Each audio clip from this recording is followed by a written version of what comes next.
Of those 10 things you've mentioned, could you now tell us which is considered to be the most serious and sinful act which invalidates the fast? The act which is the most sinful and most serious amongst all of them, which invalidates the fast, it is sexual intercourse.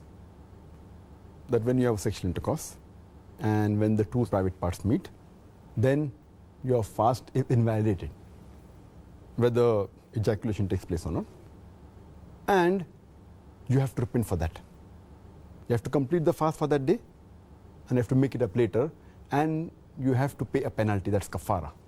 According to the Sahih Hadith, in which a beloved Prophet said, it's mentioned in Sahih Bukhari, volume number 3, in the book of fasting, Hadith number 1936, where a man comes to the Prophet and says that I am ruined. Oh Prophet, I am ruined.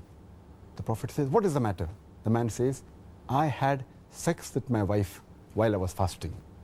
So the Prophet says that, can you free a slave? So the man says, no, I cannot.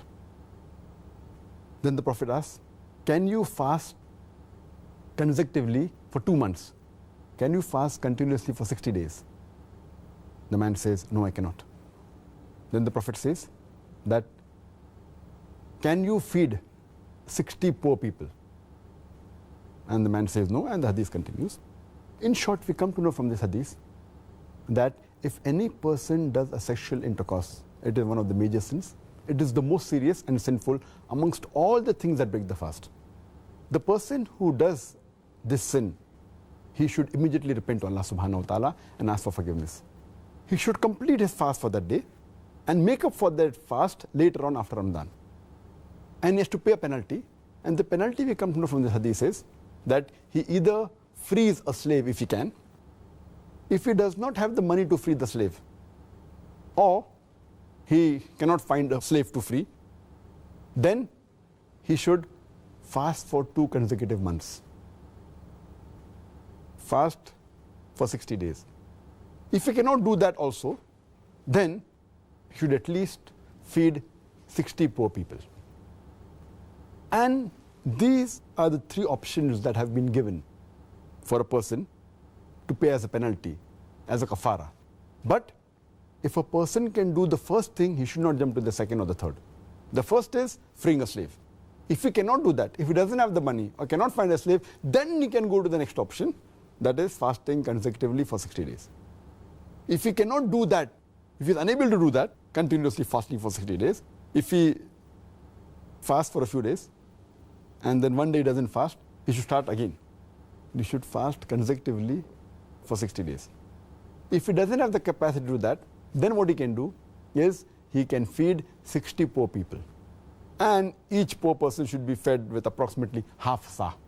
Each sa is equal to 3 handfuls of outstretched hand of wheat. So half sa per person, or the food that is there of the land.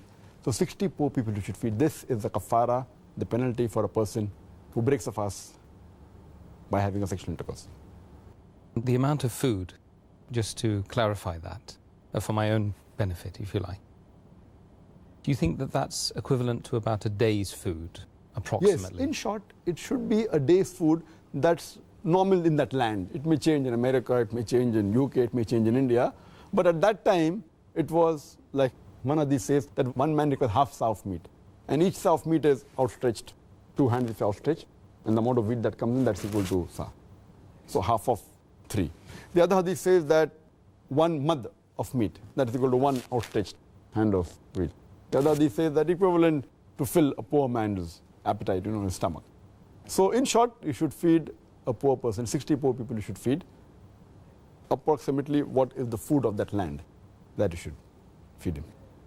And if you can't find people in your land who are poor, then you look for the nearest place, or?